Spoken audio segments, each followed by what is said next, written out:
General David Petraeus was answering questions about plans to start a U.S. withdrawal from Afghanistan in July 2011 when he appeared to bow his head and slump over the witness table. Oh, my God.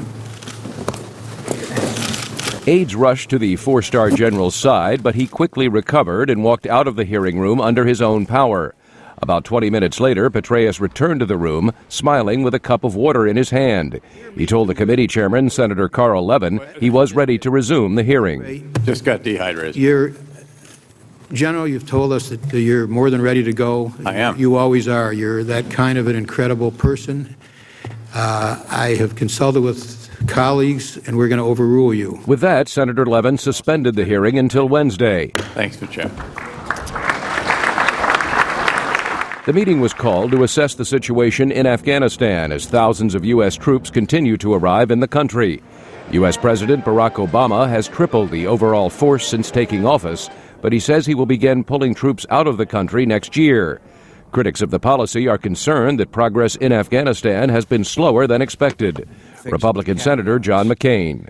The decision to begin withdrawing our forces from Afghanistan arbitrarily in July 2011 seems to be having exactly the effect that many of us predicted it would. It's convincing the key actors inside and outside of Afghanistan that the United States is more interested in leaving than succeeding in this conflict. Supporters of the Obama administration's strategy are quick to point out the withdrawal will be based on conditions in Afghanistan, and Mr. Obama has yet to decide how quickly the troops will be brought home. An updated assessment of the war, now in its 9th year, is due in December. Strong Taliban resistance and persistent violence around Marja, which was supposed to be a model of the counterinsurgency campaign, has fueled doubts about the strategy.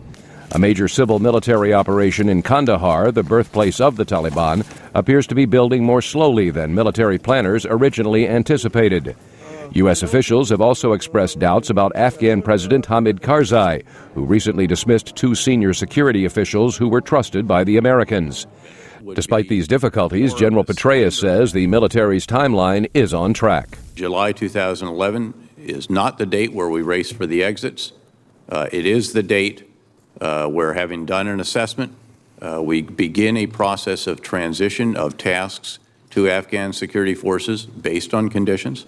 Do you believe and begin a process of a, quote, responsible drawdown of our forces. Undersecretary for Defense Policy Michelle Flournoy told the committee that Allied forces are beginning to regain the initiative against the stubborn Taliban insurgency, which she says has begun to lose momentum. Flournoy says, however, the outcome is far from certain, and the military is still in the early stages of the president's new strategy for Afghanistan. Meredith Buel, VOA News, Washington.